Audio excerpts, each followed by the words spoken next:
He stood there in open court while his wife calmly declared that he was nothing more than a useless husband. She did not raise her voice. She did not cry. She spoke the words the way someone reads a final decision they made a long time ago and had already grown comfortable with. I did not say a single word. The judge did not respond immediately either. Instead of addressing my wife, she let her gaze drift past her and settle on the attorney standing beside her. Her eyes did not flash with anger. They narrowed slightly, thoughtful, almost analytical. Then she asked a question that sliced clean through the quiet room. "Counselor, are you absolutely certain you understand who Mr. Whitaker is and what, precisely, he does for a living?" My wife's shoulders tightened. Her lawyer hesitated. And for the first time that morning, Clara Whitaker's composure showed a hairline fracture. The clock mounted above the judge's bench read 9:14 in the morning when Clara finished her statement. Courtroom 3B inside the DuPage County Courthouse was not the grand, echoing chamber people imagine when they think about dramatic trials. There were no rows of spectators leaning forward for entertainment. Just aging wooden benches polished by decades of use, harsh fluorescent lights humming overhead, and that faint mix of paper and disinfectant that clings to government buildings no matter how often they are cleaned. I sat at the respondent's table with my hands folded, palms flat against the surface. Years ago, I learned something simple. Clenched fists invite interpretation. Still hands do not. My name is Adrian Bennett Whitaker. I am 52 years old. Clara and I were married for 26 years.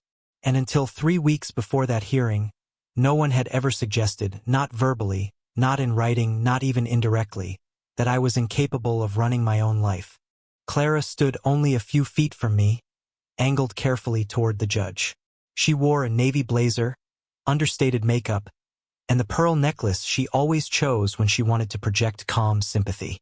That version of her was deliberate, rehearsed. I knew it well. I had shared a house with it for decades. Her attorney, Lucas Brennan, had just concluded his summary of her petition. He painted Clara as the one who had shouldered both the financial and emotional burdens of our household for years.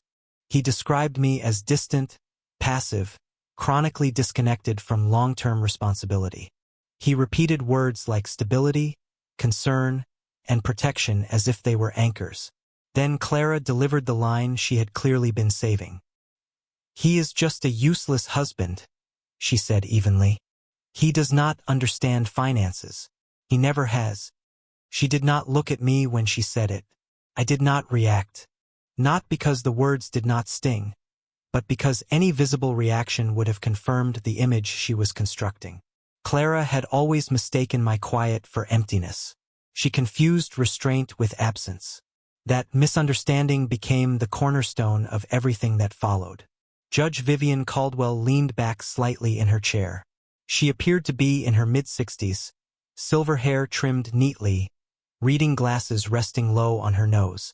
She carried herself with the calm efficiency of someone who had listened to thousands of conflicting stories and learned how to spot the places where narratives failed to align. She did not look at me. She addressed Lucas instead. "Counselor," she said in an even tone, "are you confident you fully understand Mr. Whitaker's professional background?" Lucas blinked once. "Yes, Your Honor. He works in operations, in risk management as I understand it." The judge tilted her head just slightly. "And you are certain that description captures the entire picture?" The silence that followed was brief, but noticeable. Clara turned toward me then, and for the first time her expression tightened. Not fear. Not yet. But something had shifted. I had not expected the moment to arrive that quickly.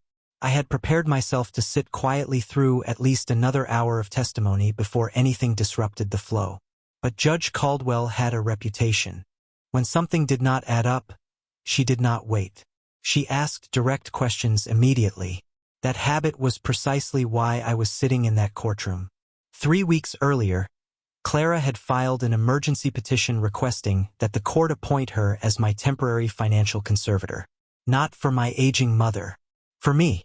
She alleged that I could not recognize exploitation, that I mishandled assets, that I suffered from emotional impairment caused by prolonged disengagement. Within 48 hours of that filing, My personal bank accounts were frozen pending investigation. My employer placed me on administrative leave as a precaution. My access to certain internal systems was revoked. No one had officially called me incompetent, but the word hovered in the background like a storm cloud waiting for permission to break. I did not make public protests. I did not accuse Clara. I did not call relatives to defend me. I read. For most of my adult life, I have worked in compliance and internal risk analysis. It is not glamorous work. I do not chase headlines. I do not regularly testify in court. I support investigations quietly. I evaluate financial systems. I document irregularities. I advise companies when something does not feel right. Occasionally, rarely, I am called to explain findings in legal settings. It is careful work, quiet work, uncelebrated work. Clara used to dismiss it as nothing more than shuffling paperwork. 8 months earlier, when my mother, Iris Bennett, suffered a mild stroke, Clara volunteered to manage the logistics, doctor appointments, financial accounts, documentation. She said it would allow me to focus on caregiving instead of administrative stress. I agreed. My mother trusted Clara, or perhaps she trusted the marriage. Either way, documents were signed during periods of exhaustion. Accounts were accessed under the justification of convenience. Clara became the primary contact for institutions that had previously dealt directly with my mother. Then Iris passed away. 3 weeks after the funeral, Clara filed her petition. As I sat there in that courtroom, listening to my wife calmly label me useless, I did not feel rage. I felt clarity. She was not improvising. This required preparation. It required timing. It required me to remain exactly as she believed I was: quiet, inattentive, disengaged. What she failed to understand was that silence had never meant I was not observing. Judge Caldwell tapped her pen gently against the bench. "Mr. Whitaker," she said at last, turning toward me, "you have remained silent up to this point. Is that deliberate?" "Yes, Your Honor." "And why is that?" I met her eyes steadily. "Because this petition relies on assumptions," I said. "And assumptions tend to collapse when facts are introduced too early." The room grew very still. Clara inhaled sharply. The judge studied me for another moment before giving a small nod. "Very well," she said. "Miss Fletcher, you may proceed when you are ready." Naomi Fletcher, my attorney, rose from her seat with deliberate calm. And for the first time since she filed that petition, Clara Whitaker no longer looked certain of the outcome. The first time Clara ever called me useless, it did not happen under fluorescent lights with a judge watching. It happened years earlier at our kitchen table, on a quiet evening that carried the faint smell of burnt coffee and lemon cleaner. Ryan had just left for college. Hannah was still in high school. The house felt hollow in a way I could not quite describe, like it was waiting for something to begin or maybe something to end. Clara stood at the counter sorting through the mail, snapping envelopes open with quick, impatient movements. She never turned toward me when she spoke. "So what is your plan?" she asked. "For what?" I replied. She let out a sharp sigh, exaggerated enough to make a point. "For everything, Adrian. Your career, this marriage. You just drift." I remember nodding. I remember choosing not to respond. Back then, I believed restraint was the same thing as maturity. I thought silence prevented arguments from turning into permanent scars. What I did not yet understand was that silence can be reinterpreted. Over time, Clara reshaped mine into proof of deficiency. Our marriage had always functioned like two trains running side by side. We lived in the same house. We raised children. We coordinated calendars and obligations. But our inner lives rarely overlapped. Clara preferred visibility. She liked being seen as capable, admired, necessary. I preferred structure, systems, order. I liked knowing that if something failed, I could trace the fault back to its origin. She managed relationships. I managed processes. At least that was how it began. Gradually, she positioned herself wherever signatures were required. Without telling me, she transferred our savings into a different bank. She made herself the primary contact on our insurance policies. She told the kids to ask her about money because their father did not enjoy dealing with those matters. When I objected carefully, mildly, she reframed it. "You hate responsibility," she would say. "I am helping you." And because I wanted peace more than control, I let it slide. The shift involving my mother unfolded even more quietly. Iris had always been disciplined with her finances. Every Sunday morning she balanced her checkbook at the kitchen table with a cup of coffee, 2 sugars, a splash of milk. Receipts were sorted into labeled envelopes. She believed in accountability down to the dollar. After my father died, she told me something I never forgot. "Paper is memory. Do not lose it." When she began forgetting small details, I noticed. I am not sure whether Clara noticed too and chose silence, or if she genuinely missed it. Either way, Clara stepped forward with a confidence that initially felt comforting. She scheduled appointments. She called the bank. She told me she would handle the tedious parts so I could focus on being present. "You already carry enough," she said. "Let me manage this." My mother trusted her. Clara was family. She was attentive, organized, reassuring. When documents were placed in front of Iris to sign, she did not question them. She was tired, recovering. She assumed good intentions. So did I. Months later, the first warning surfaced. Clara mentioned casually that she had been rearranging some of Iris's accounts to simplify things. I asked what that meant. She brushed it off. "Just housekeeping. Nothing for you to worry about." But worry is not a switch you can flip off once you have learned it. After my mother's funeral, the house filled with familiar rituals. Covered dishes, sympathy cards, conversations that circled grief but never quite landed on it. Clara directed everything. She coordinated with the funeral home. She handled phone calls. She thanked people in my name. 3 weeks later, a courier delivered the petition. It arrived thick, official, addressed to me by my full legal name. I sat in my car in the driveway for several minutes before opening it, watching condensation gather on the windshield. When I finally read the phrases "financial incapacity" and "emergency conservatorship," they felt misplaced, like they belonged in someone else's file. Clara was asking the court to appoint her as my temporary financial guardian. Not because I had gambled away savings. Not because I had made reckless investments. But because, according to her, I was incapable of recognizing exploitation. The irony was not lost on me. Within days, my accounts were frozen pending review. My employer placed me on administrative leave, out of caution. There was no formal accusation, no explanation, just suspension. Decades of steady work reduced to waiting. Ryan stopped answering my calls. Hannah sent one message: "Mom says you need help." That night I slept on the couch. Clara never asked me to. She did not have to. The following morning, I opened my laptop and did what I have always done when something feels wrong. I started with records. I did not accuse Clara. I did not confront her. I did not call relatives to defend my name. I requested bank statements. I downloaded transaction histories. I constructed a timeline. Patterns rarely announce themselves. They reveal themselves only to those willing to look patiently. Took most of that day before I saw it. Small withdrawals labeled as consulting fees. Transfers just under reporting thresholds. Repeated movements clustered around dates when Clara had visited my mother alone. I highlighted each one, cross-referenced them, built a spreadsheet. By the end of that week, I had identified transactions totaling tens of thousands of dollars that corresponded to no documented expense. When I asked Clara about one transfer, carefully, evenly, she smiled. "Do not concern yourself with that," she said. "I have it handled." That was when something inside me changed.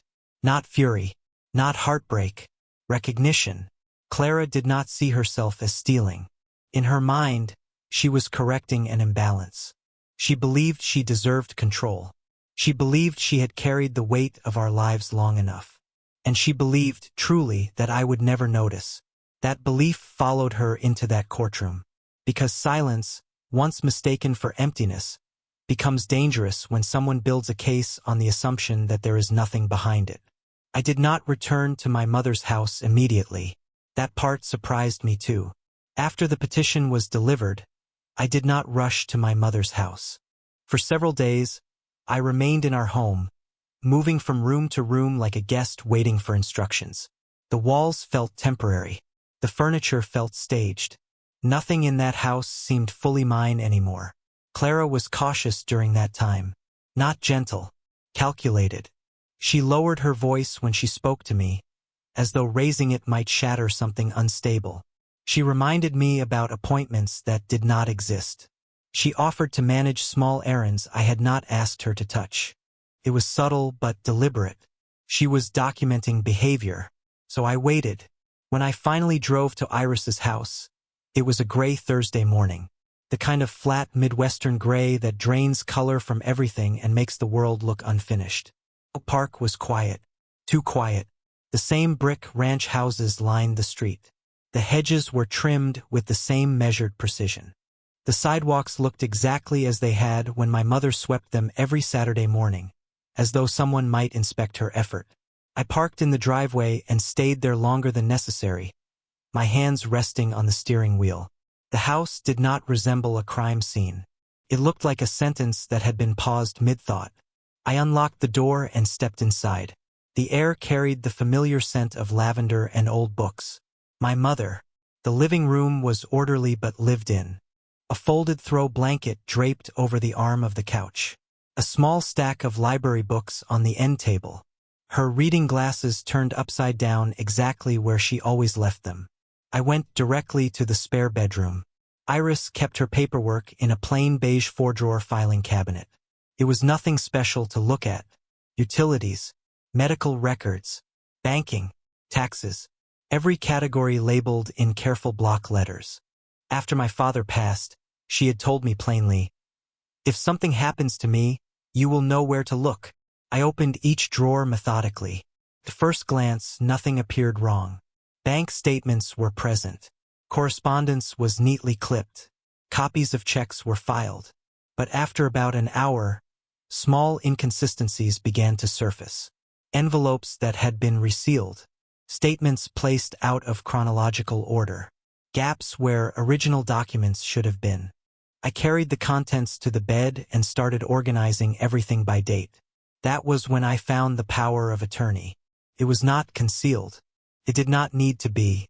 It sat inside a folder labeled legal, positioned cleanly among older documents. Iris's signature was there. Real. Slightly uneven in a way that matched the weeks after her stroke. The language inside the document was broad, too broad. It granted sweeping authority over financial decisions without meaningful restriction. But what stopped me was not the scope. It was the date. The document had been signed on a day when her neurologist's notes indicated increased confusion. Not incompetence, just vulnerability. Enough vulnerability to make informed consent questionable. Enough vulnerability to make pressure effective. I photographed the document and continued searching. The journal came later. It was tucked between 2 photo albums in the hall closet. A brown leather notebook, softened at the edges from use. The kind of object you choose intentionally. Iris had always valued things built to last. The first entry was dated 15 months before her death. Clara called today, said she wanted to help more. Sounded sincere. I want to believe it. At first, the entries were simple. Dates, visits, mentions of fatigue. Clara bringing groceries. Clara asking about account details. Then the tone changed. Foggy day. Clara had papers. Said they were so she could speak to the bank for me. I signed. Should not have. Too tired to argue. 2 weeks later. Clearer today. Reviewed papers. Power of attorney. I did not mean to give that. Embarrassed. Do not want to trouble Adrian. My chest tightened. The final entry was written directly to me. If you are reading this, something has gone wrong. I did not forget who you are. I know what you do. I trusted you to see what I could not. I sat on the floor of that closet for a long time. I did not cry. I just breathed. When I left the house, I took copies of everything. The originals remained where they were. Evidence holds more weight when it has not been disturbed. That afternoon, I contacted Naomi Fletcher. Naomi did not react with shock or outrage when I explained what I had uncovered. She asked direct questions instead. Dates, medical context, exact language in the documents. She listened the way trained investigators listen, without interrupting, without rushing to fill silence. "This is not about a fraudulent notarization," she said when I finished. "It is about exploitation during a period of vulnerability." "That is worse," I replied. "Yes," she said, "which means we proceed carefully." She explained how these matters unfold in reality. Adult protective services can become involved. Financial institutions flag irregular activity. Courts evaluate mental capacity along a spectrum, not as a simple yes or no. Clara's petition was not merely aggressive. It was dangerous. If the court concluded that Iris had been vulnerable at the time those documents were signed, every transaction Clara touched would come under review. "What do you want to do?" Naomi asked. I thought about the journal, about my mother's handwriting, steady even when tired, about the way she had documented without confrontation. "I want the truth to surface on its own," I said, "without me forcing it." Naomi was quiet for a moment. "Then we wait," she said, "and we prepare." For the next 2 weeks, I behaved exactly as Clara expected. I did not confront her. I did not accuse her of anything. During the preliminary deposition, I answered her attorney's questions sparingly. When asked about my profession, I kept it simple. Internal audit consultant, compliance support, risk analysis. No credentials volunteered. No elaboration. Clara observed the deposition through a video link.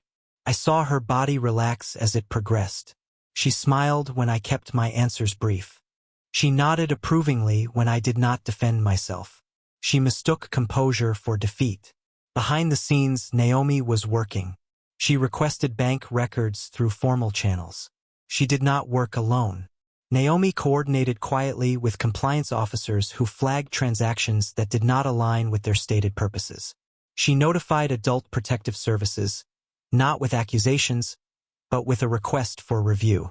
A separate inquiry began to move forward on its own track. By the time the hearing date arrived, several systems were operating independently of one another. That mattered.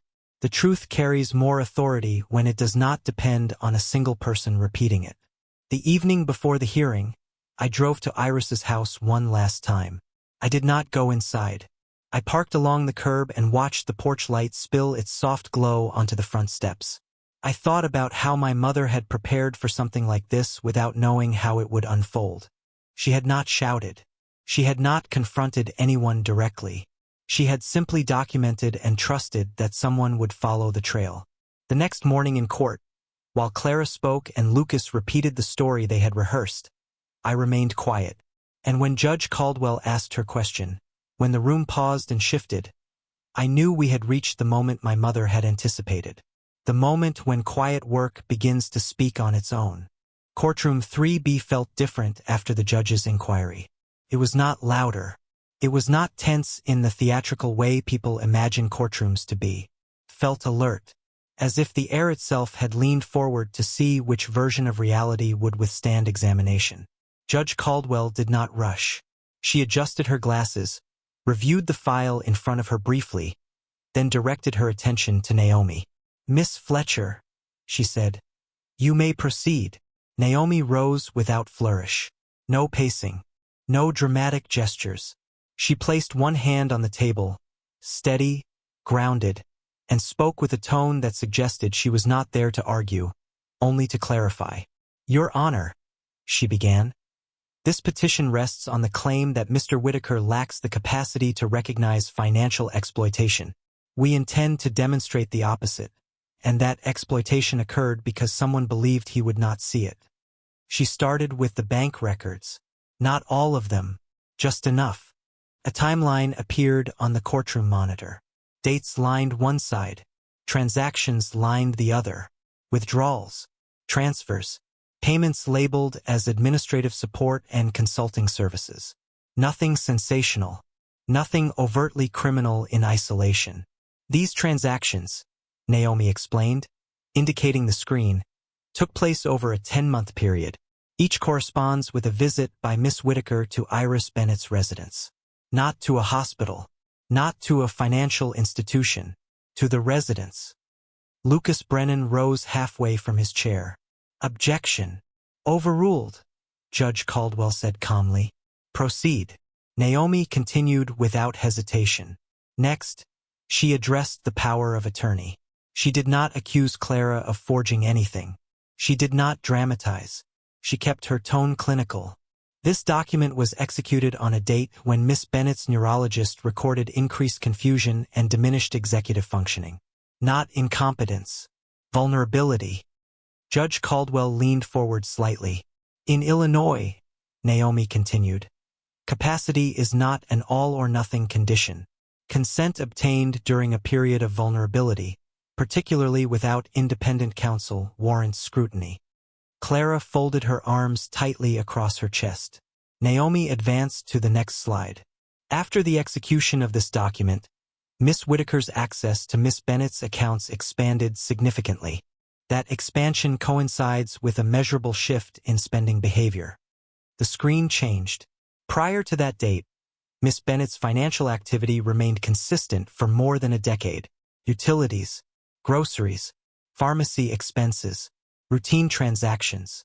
Afterward, we observed discretionary withdrawals lacking invoices, medical documentation, or supporting records for their stated purpose. Lucas objected again. This time, there was less conviction in his voice. Judge Caldwell overruled him without looking up from her notes. Naomi paused briefly. Your Honor, she said. Context matters. She turned slightly toward me. Mr. Whitaker, she asked, would you briefly describe your professional role over the past 20 years? I stood. I work in internal compliance and risk analysis, I said. My responsibility is to identify irregular financial patterns and systemic vulnerabilities within organizations. Most of my work happens before issues become public. Judge Caldwell regarded me carefully. Have you testified in court before? She asked. Yes, I said. A few times. Usually when a company needed someone to explain internal findings. Not often. Judge Caldwell gave a small nod and shifted her attention back to Lucas. Counselor, she said evenly. Was this professional background factored into your evaluation of Mr. Whitaker's capacity? Lucas hesitated just long enough for everyone to notice. We understood his position to be limited, he replied. That, Judge Caldwell said calmly, appears to be an assumption. Clara stood abruptly. He avoids attention, she said, her voice sharp now. He hides behind spreadsheets. That does not make him competent. The judge raised her hand without looking at her. Miss Whitaker, sit down. Clara complied, but the tension in her jaw was visible from where I stood. Naomi continued, steady and precise. She did not introduce my mother's journal yet. Instead, she presented a summary from Adult Protective Services. Not a finding, not an accusation, an inquiry. Adult Protective Services has been notified, Naomi explained. A preliminary review is underway. Financial institutions independently flagged irregular transactions. She paused deliberately. This court was asked to intervene on the grounds that Miss Whitaker's husband could not recognize exploitation. Yet multiple institutions recognized irregularities without his prompting. Judge Caldwell's expression shifted slightly. Miss Fletcher, she said slowly, are you suggesting that this petition itself triggered a broader review? Yes, Your Honor, Naomi replied. And that review is ongoing. The silence that followed felt heavier than before. Judge Caldwell folded her hands on the bench and turned toward Clara. Miss Whitaker, she said, you requested emergency authority over your husband's finances. Based on the evidence presented today, that request appears premature. Clara opened her mouth as if to respond, then stopped. I am denying the petition, Judge Caldwell continued. With prejudice. She paused briefly. And given the documentation introduced and the independent reviews now in progress, I am referring this matter to the district attorney for further evaluation. The words were not shouted. They did not need to be. They settled into the room with quiet finality. Clara's shoulders lowered. Not in shame. In recalculation. She had lost control of the sequence. Judge Caldwell looked at me once more. "Mr. Whitaker," she said, "you were correct to remain silent." I inclined my head once. When the gavel came down, I did not feel victory. I felt alignment, as if something that had been leaning at an angle for years had finally been set straight. Outside the courtroom, Naomi stepped closer. "This phase is finished," she said quietly. "The next one will not be." I understood. When systems begin moving, they rarely stop at the first truth uncovered. The courthouse doors closed behind us with a sound that felt definitive, though it was not. Outside, early spring air carried a sharp chill, cold enough to keep people walking briskly, not cold enough to justify hiding indoors. Naomi walked beside me toward the parking lot. "The petition is denied," she said. "But this does not end here." "I know," I answered. What surprised me was the absence of relief. The immediate threat had been removed, but nothing Clara had taken had been restored. My accounts were still under review. My employer remained cautious. My children were navigating two versions of the same story. And now the systems were paying attention. Within 48 hours, the audit expanded. It did not happen dramatically. No sirens. No confrontation. Banks simply followed protocol once Adult Protective Services opened a formal inquiry. They widened the review. Iris's accounts were examined alongside any joint accounts Clara could access. Transaction histories were requested going back years, not months. Patterns were compared across institutions. Naomi called that evening. "Adult Protective Services is formally involved now," she said. "They are not accusing. They are documenting. That distinction matters." "Does Clara know?" I asked. "Not yet," Naomi replied. "But she will." Clara did not return home that night. Instead, she sent a text. Short, controlled, performed. "We need to talk. You embarrassed me today." I did not answer. The following morning, my phone rang before 8. "Ryan." His voice carried a tight restraint, the sound of someone trying not to take sides. "Mom says the judge overreacted," he said. "She thinks you orchestrated this." I leaned against the kitchen counter and closed my eyes. "What do you think?" I asked. There was a pause long enough for me to hear traffic through his phone. "I do not know," he admitted. "She has always handled things. You have always stayed out of it." "That is not the same as not paying attention," I said quietly. He exhaled. "Hannah is upset." "She has not called," I replied. "She is scared," Ryan said. "Mom told her to stay out of it." Something tightened in my chest. "Tell her she does not have to choose," I said. "She only has to be honest with herself, even if she says nothing to anyone else." Ryan was quiet for a moment. "Okay," he said finally. "I will tell her." We ended the call, and the house felt enormous. Later that afternoon, Naomi forwarded me an email from a bank compliance officer.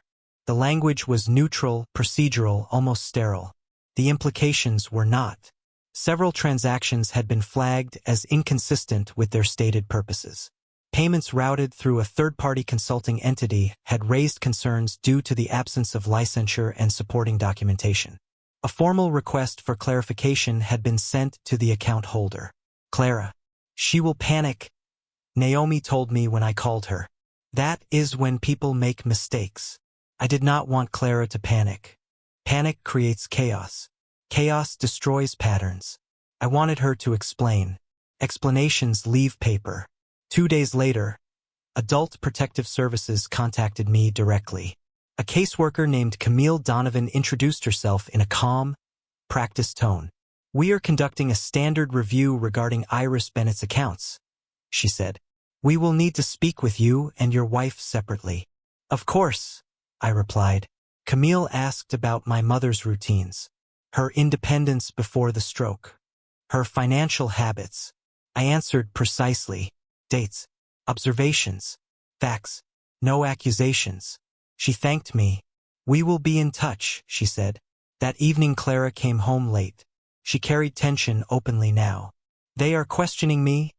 she snapped, dropping her purse onto the table. "Banks. Some social worker. This is your fault." I looked at her carefully. She seemed smaller, not diminished, but compressed under scrutiny. "This is the result of your petition," I said evenly. "You requested oversight.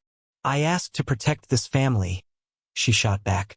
"By declaring me incompetent," I replied. Her eyes flared. "You are incompetent, Adrian.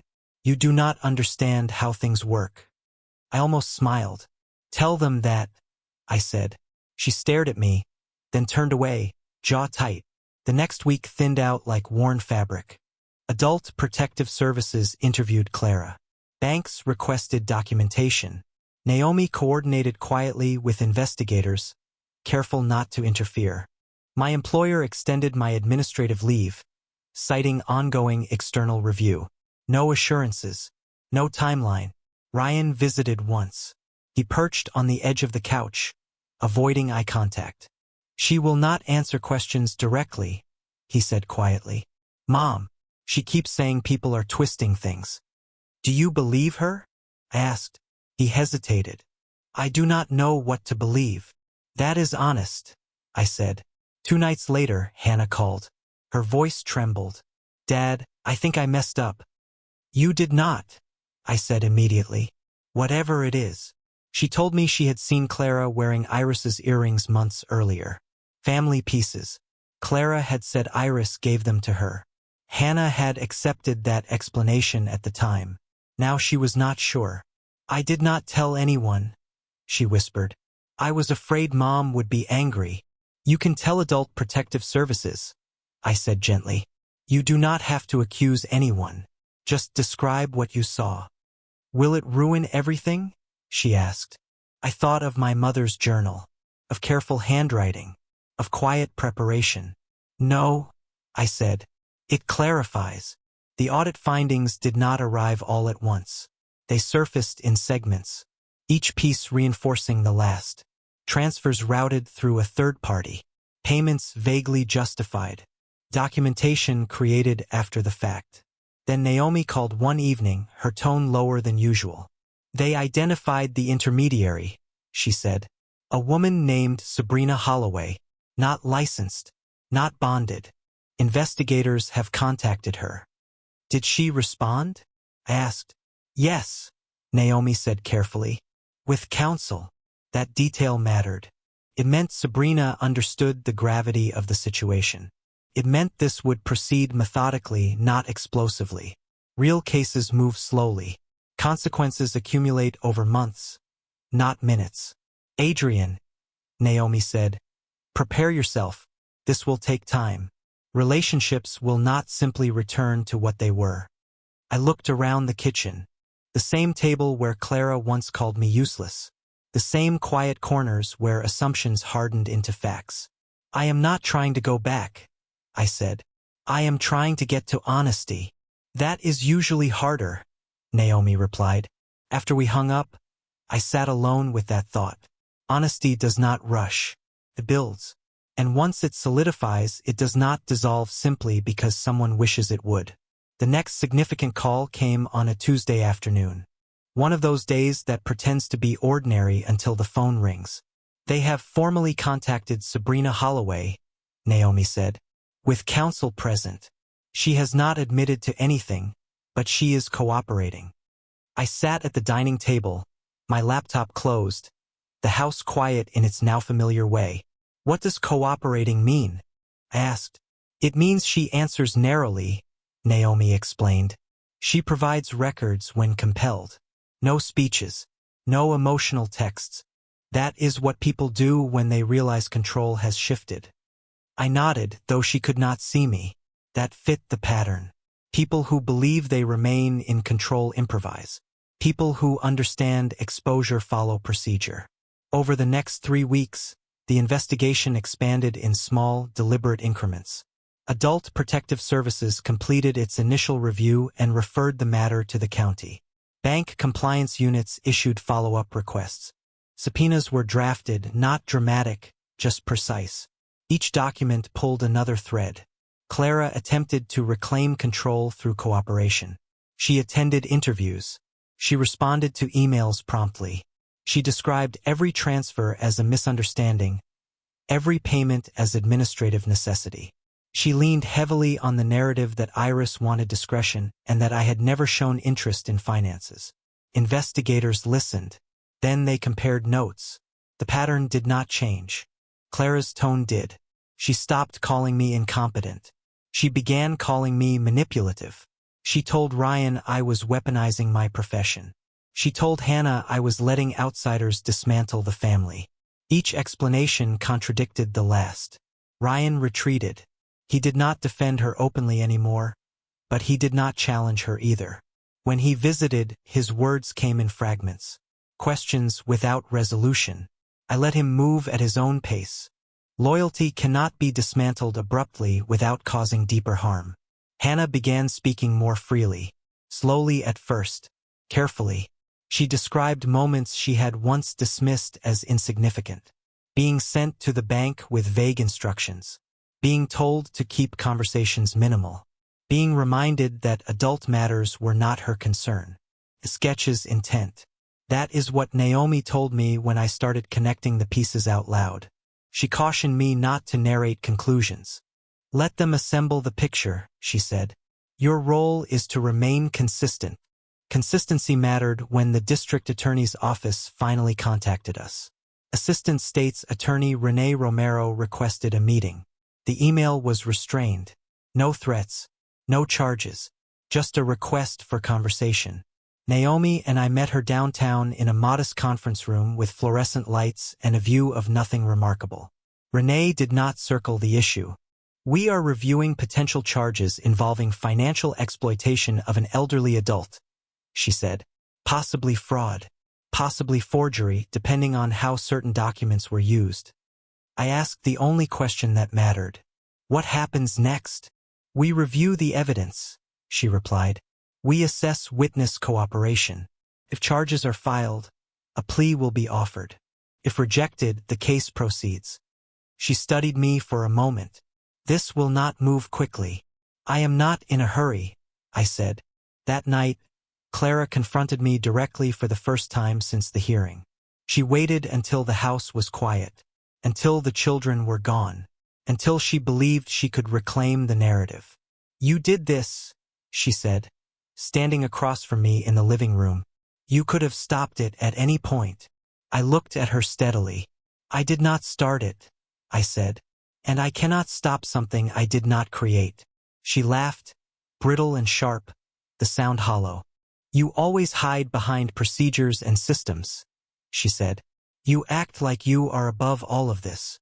I am not above it, I answered. I am inside it. Something shifted in her expression then. Not fear exactly. Calculation. They are not going to put me in prison, she said. Not for this. I did not respond. 2 weeks later, Clara was charged. The indictment listed counts under Illinois law for financial exploitation of a vulnerable adult and fraudulent documentation. Not the maximum charges. Not the minimum. Enough to anchor the case. She was not arrested in a spectacle. She was notified through counsel and surrendered voluntarily. The process was procedural, predictable, public record without becoming performance. The next day, Lucas Brennan withdrew as her attorney. Plea negotiations stretched across months. She rejected the first offer, then the second. She insisted on explanations that did not align with the documentation. She blamed stress. She blamed the marriage. She blamed me. Eventually, the paper trail narrowed her options. The transfers, the intermediary, the timing of the power of attorney signed during documented vulnerability, the lack of independent counsel for Iris, the inconsistencies Clara could no longer reconcile. She accepted a plea to a Class 2 felony. The sentence reflected what cases like this often do when the financial amounts are significant but the defendant has no prior record. A suspended prison term contingent upon compliance, 3 years attached to that suspension, 5 years of probation, full restitution with interest, mandatory financial disclosure, and a permanent prohibition from serving as a fiduciary or managing another person's assets. To meet restitution requirements, Clara was ordered to liquidate assets. A house she had quietly purchased the year before, under the name of a trust she could no longer justify, went on the market. I was not present when the judge accepted her plea. Naomi was. She called me afterward. "It is done," she said. I sat at the kitchen table and let the words settle. It did not feel like victory. It felt like weight redistribution. Something heavy finally placed where it belonged. The consequences did not stop with her. My employer reinstated me cautiously. There was a probationary period, additional disclosures, quiet monitoring, no punishment, just caution. I accepted it. Some systems forgive slowly. Ryan took longer. He moved between anger and grief, unsure which belonged where. We talked, but not to resolve everything.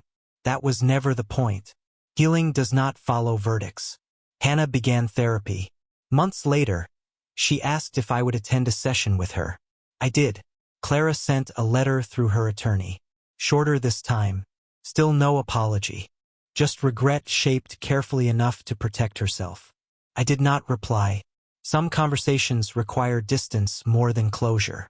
One evening, when the house had quieted again, I opened Iris's journal and reread the final entry.